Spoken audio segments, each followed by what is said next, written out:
muito cedo você já tocou em Ibiza. Como é que foi o Júlio Torres, que dançava o Julião no Overnight, até chegar em Ibiza? Nesse período, o que você acha que foi fundamental para você conseguir essa porta? Eu acho que visão. Eu acho que quando eu comecei a tocar, então eu já era DJ e já tocava em alguns lugares na Zona Leste de São Paulo. Festas pequenas ou clubes, né? Eu tive uma residência na Êxtase lá no Sapopemba muitos anos, que lá me moldou também a aprender a tocar do começo ao fim. Mas quando eu comprava os discos, eu vinha na galeria comprar disco e eu entendia que eu precisava... Como que esses caras fazem esse som e a gente não faz nada? Né? Pra mim era meio estranho eu não tocar as minhas músicas, sabe? É possível tocar as minhas músicas? Não, Júlio, não é possível. Não dá, é caro, precisa de equipamento e blá blá blá. Então acho que no final dos anos 90, que eu meti um pouco mais de cabeça, Jason Braley, que era um DJ muito famoso na época, a gente começou a produzir junto porque ele era meio meu amigo de infância. Então ele comprou um computador, a gente começou a experimentar, tentar fazer um som de alguma forma, mas era muito difícil. E aí no final dos 90 ficou um pouco mais possível. E aí eu comecei a produzir. Comecei a produzir insanamente. Eu não saía pra fazer mais nada. Obviamente que eu tinha minha pesquisa de discotecar, comprar disco e tal, mas produção virou uma obsessão. E aí no início de 2000 eu já tava 2 anos produzindo, eu já tava mais evoluído. Já tava preparado. E aí eu comecei a mandar uns CDs para uns selos na gringa. Então eu pegava lá o endereço através do disco e comecei a despachar uns CDs para os selos que eu achava que essa música que eu tava produzindo ia dar certo. E em 2001 caiu na mão de um selo na Inglaterra que era Hook Recordings e Bill Boy. Os caras lançavam Tech House e Progressive House.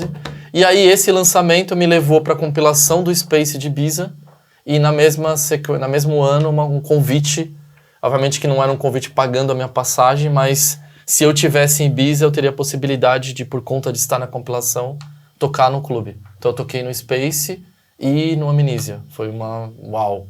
Que espetáculo, eu me lembro disso. Isso foi em 2002, assim, então deu uma abertura de porta pra mim dentro do mercado, porque a cena já tava quente, a coisa já tava acontecendo ali no início de 2000, né? E aí essa tocada em Ibiza deu uma grande mudada no meu game. Eu acho que foi a visão realmente de falar, porra, eu preciso produzir as músicas, porque sem música esse cenário não roda.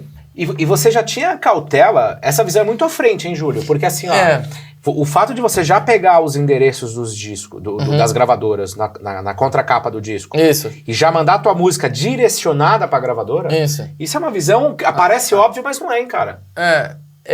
Pra mim fazia o sentido de que essa música ela tinha que haver, porque assim, eu comprava às vezes disco pelo selo, né?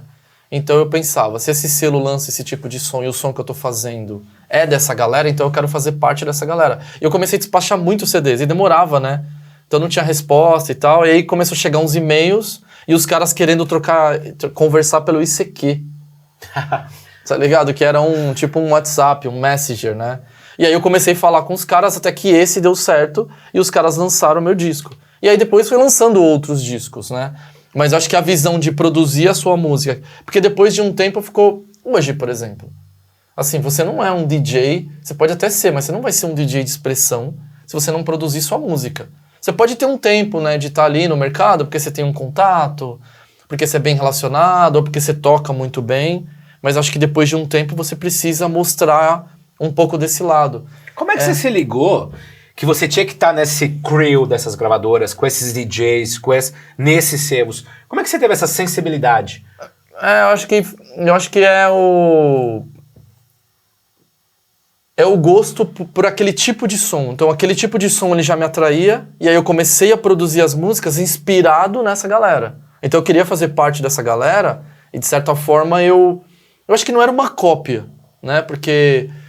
tem um livro muito interessante que é Hobby como um Artista, que ele diz que você não consegue copiar os Beatles. Você pode até tentar, né? Mas você vai criar uma coisa sua, com uma identidade sua, que é diferente dos Beatles.